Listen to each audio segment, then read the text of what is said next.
Dhami versus Rawat. जी हां, उत्तराखंड में पूर्व सीएम त्रिवेंद्र सिंह रावत और सरकार इस वक्त आमने सामने है। पूर्व मुख्यमंत्री त्रिवेंद्र सिंह रावत सरकार के फैसले से आहत बताए जा रहे हैं। विधायक उमेश कुमार शर्मा को राहत देने से नाराज बताए जा रहे हैं। प्रदेश सरकार ने जैसे ही सुप्रीम कोर्ट में एसएलपी वापस ली, त्रिवेंद्र सिंह रावत सरकार पर हमलावर हो गए और सरकार के फैसले से नाराज होकर दिल्ली में वो डेरा डाले हुए हैं। सूत्र ये बता रहे हैं कि दिल्ली में भाजपा के नेताओं से मुलाकात करके जल्द ही कोई बड़ा फैसला त्रिवेंद्र सिंह रावत ले सकते हैं। और बताया ये भी जा रहा है कि संघ के सीनियर पदाधिकारियों से भी उनकी लगातार मुलाकात हो सकती है आने वाले वक्त में। इस वक्त धामी सरकार के फैसले से बैकफुट पर आ गए हैं।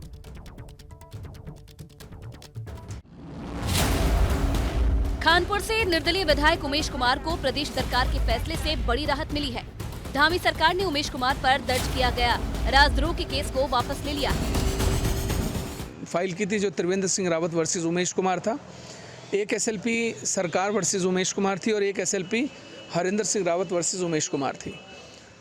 सरकार मेरे खिलाफ राजद्रोह का मुकदमा नहीं चलाना चाहती, ये सरकार ने माननीय उच्चतम न्यायालय में मौजूद होकर एफिडेविट देकर कहा है। सरकार मेरे खिलाफ राजद्रोह नहीं चलाना चाहती तो उससे सीबीआई का लेना देना नहीं है कि कोई सीबीआई होनी चाहिए नहीं होनी चाहिए।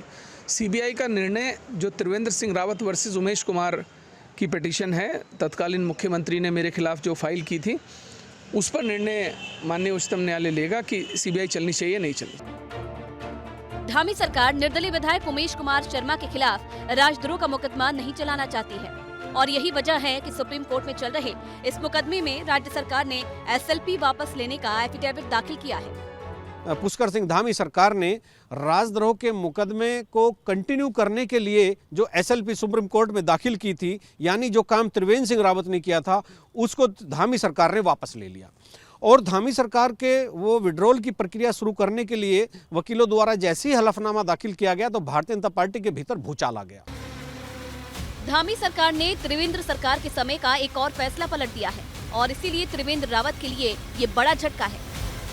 उसी समय जो सीबीआई जांच के आदेश दिए गए थे उस पर भी स्टे है और इस एसएलपी के विड्रॉल करने से वो सीबीआई वाला मामला भी इसके दायरे में आता है कि नहीं, ये तो एक कानूनी पेचीदगी वाला सवाल है। त्रिवेंद्र रावत ने मुख्यमंत्री रहते उमेश कुमार के खिलाफ राजद्रोह का मुकदमा दर्ज किया था, मगर धामी सरकार ने इस मामले की पैरवी करने के मूड में नहीं है।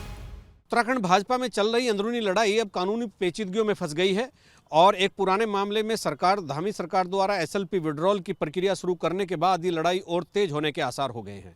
मामला 2020 का है, जब त्रिवेंद्र सिंह रावत मुख्यमंत्री थे और उस समय पत्रकार उमेश शर्मा ने जब उनके खिलाफ एक खबर झारखंड से रिलेटेड चलाई थी पैसे के लेन देन की, तो उमेश कुमार के खिलाफ त्रिवेंद्र सिंह रावत ने राजद्रोह का मुकदमा कायम किया था। धामी सरकार ने फैसला तो ले लिया, मगर सवाल ये है कि इससे भाजपा के अंदर हो रही खींचतान कैसे कम होगी। तो अब एक मैसेज ये गया है कि अपने पूर्व मुख्यमंत्री के खिलाफ ये एक माहौल तैयार हो गया है कि पूर्व मुख्यमंत्री के खिलाफ जो व्यक्ति था उस सरकार ने उसका साथ दिया, उसके लिए ये एसएलपी विड्रॉ की और अपने पूर्व मुख्यमंत्री का साथ छोड़ दिया। तो ये एक नई तरह का मैसेज गया है। अब देखना यह होगा कि भारतीय जनता पार्टी उत्तराखंड की राजनीति का ऊट आने वाले दिनों में किस करवट बैठेगा। अपने सहयोगी कैमरामैन क्रिस्टोफर लॉरेंस के साथ एबीपी गंगा के लिए देहरादून से अजीत सिंह राठी। और चलिए इसी पर और जानकारी जुटाते हैं। हमारे साथ दिल्ली से मेरे सहयोगी अविनाश तिवारी जुड़ चुके हैं, सीधे उन्हीं का रुख कर लेते हैं। अविनाश, दिल्ली में ही मौजूदगी है त्रिवेंद्र सिंह रावत के, यहीं पर डेरा डाले हुए हैं वो, और अभी फिलहाल इस एसएलपी को वापस लिए जाने के बाद से उनका कोई रिएक्शन सामने नहीं आया है।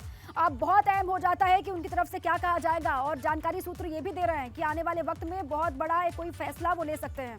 अविनाश। जी बिल्कुल, अगर बात करें जिस तरीके से उत्तराखंड सरकार ने एसएलपी को वापस लिया, इससे पूरी तरीके से नाराज है पूर्व मुख्यमंत्री त्रिवेंद्र सिंह रावत, और यही कारण है कि वो लगातार नोएडा में अभी मौजूद है। नोएडा में चूंकि उनके परिवार के कुछ सदस्य रहते हैं, उन्हीं पारिवारिक सदस्यों के साथ वो मौजूद है, लेकिन वो दिल्ली रोजाना आ रहे हैं और यहाँ पे संघ के बड़े पदाधिकारियों से मुलाकात कर रहे हैं और बीजेपी के जो वरिष्ठ नेता हैं उनसे मुलाकात करके अपनी बात को वहाँ पे रख रहे हैं। चूंकि उनका ये मानना है कि जो उत्तराखंड में वर्तमान सरकार है उनको पूरी तरीके से दरकिनार कर रही है, अनदेखा कर रही है और अलग थलग करने की कोशिश है। यही कारण है कि जिस तरीके से एसएलपी वापस ली गई है वो कहीं ना कहीं उनके मान सम्मान को ठेस पहुंचाता है। और अब अगर वो बात करें तो राष्ट्रीय संगठन महामंत्री बीएल संतोष से भी मिलने का वक्त मांगा है उन्होंने। हालांकि बीएल संतोष अभी गुजरात दौरे पे हैं, आज आने की उनकी संभावना है और जैसे ही वो आएंगे मुलाकात करेंगे त्रिवेंद्र सिंह रावत उनसे और मिलकर के सारी बातचीत रखेंगे कि किस तरीके से उत्तराखंड की जो वर्तमान सरकार है उसने एसएलपी वापस लेने का काम किया है और क्या मैसेज जा रहा है। तो इन तमाम सारी बातों को अब केंद्रीय आला कमान के सामने रख रहे हैं, क्योंकि जिस तरीके से परसों उन्होंने पार्टी के राष्ट्रीय अध्यक्ष जेपी नड्डा से मुलाकात की थी और अपने बयानों को लेकर के तमाम सारी बातों को रखा था। उसके बाद अगर बात करें तो देर शाम उसी दिन उत्तराखंड सरकार ने सुप्रीम कोर्ट में अर्जी वापस लेने की अपनी बात बताई और इसके बाद अगर बात करें तो तभी त्रिवेंद्र सिंह रावत दिल्ली में रुक गए, क्योंकि उसी रात को उनको दिल्ली से वापस जाना था। लेकिन जैसे उत्तराखंड सरकार ने अपना ये फैसला लिया वो दिल्ली में ही रुक गए और दिल्ली में अभी भी रुके हुए हैं और वो लगातार पार्टी के शीर्ष नेतृत्व से समय मांग रहे हैं, मुलाकात कर रहे हैं, अपनी बात को रख रहे हैं और साफ तौर पे बता रहे हैं कि किस तरीके से उत्तराखंड की जो वर्तमान सरकार है उनको कहीं ना कहीं उनके मान सम्मान को ठेस पहुंचा रही है और उनको अलग थलग करने की कोशिश कर रही है। अब देखना होगा कि जिस तरीके से वो भी मुख्यमंत्री रह चुके हैं और भाजपा दिल्ली में ही वो लगातार मौजूद हैं, शीर्ष नेतृत्व से मुलाकात भी वो कर रहे हैं, संघ के पदाधिकारियों से भी मिल रहे हैं। इंतजार रहेगा कब वो चुप्पी तोड़ते हैं और क्या कहते हैं। आप लगातार नजर बनाए रखिए। शुक्रिया अविनाश आपका पूरी जानकारी के लिए।